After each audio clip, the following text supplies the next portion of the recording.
most talked about new pop singer of the moment would appear to be Fiona Apple, whose fresh teenage face may make you wonder at first where that rich, jazzy voice is coming from. She was signed to a Sony Records subsidiary less than a year ago in a rather Cinderella-like fashion, as we learned when we recently caught her performing in New York City. Once my lover, now my friend.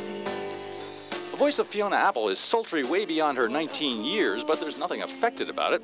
The youngest of 7 kids, Apple started playing piano at the age of 8 and has now poured most of her young life into her debut album.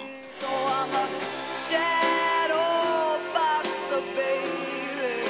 I wanna be ready for what you do. I'm such an incredibly, stupidly sensitive person that everything that happens to me, I experience it really intensely. I feel everything very deeply. And when you feel things deeply and you think about things a lot and you think about how you feel, you learn a lot about yourself. And when you know yourself, you know life.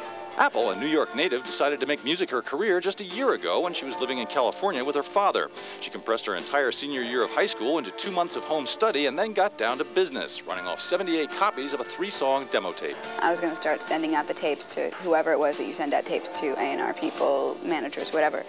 And so I went to New York and I took like 5 of the tapes with me to give to like my mom and my friends and stuff. And one of my friends was babysitting for this woman who does PR. This woman had a party, and Andy Slater, my manager and producer, went to the party and listened to the tape and then called me and we met up and that was it. And I still have like 77 tapes that I never sent out.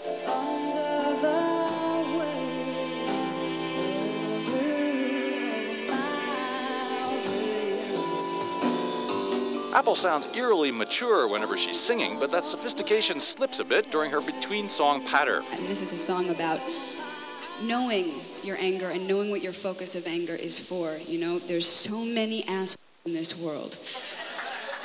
And as long as you can recognize them, you can avoid them. So don't forget what I told you, don't come around, I got my own hell to raise. Apple had only played a dozen shows when we caught up with her in New York City, and she said her most unforgettable date was still the first one.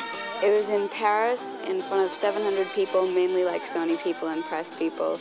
And it was on the road show, which included like Imperial Drag and the Fugees and everybody. And I'm like this little girl who's never played before in my life. I felt like it's such an ass. For the first 5 or 6 shows, I'm standing up there and I can't like move along with the songs or anything like that because I feel really awkward being on stage. So I kind of had to like grow into it in front of everybody, like grow into it in public, which was hard, but I mean, I'm still doing that. Fiona Apple will start a tour opening up for Chris Isaak in Atlanta on October 11th. That's it for